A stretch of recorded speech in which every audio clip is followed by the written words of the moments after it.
Dr. Persida B. Rueda Acosta, sa pagdiriwang po ng inyong ika-23 anibersaryo bilang punong manananggol pambayan ng Public Attorney's Office, dalangin po ng mga abogado at kawani ng Special and Appeal Cases Service na patuloy po kayo na makapaglingkod sa ating bayan at maitaguyod ang katarungan para sa lahat.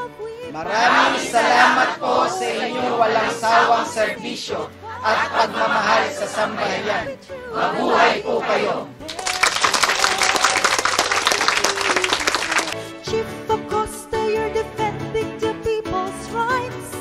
You keep on fighting the good fight, the justice and public service. You've dedicated your life. You're deeply touching others' lives. Oh, Chief Acosta, you're defending the people's rights. You keep on fighting the good fight, the justice and public service. You've dedicated your life. You're deeply touching others' lives.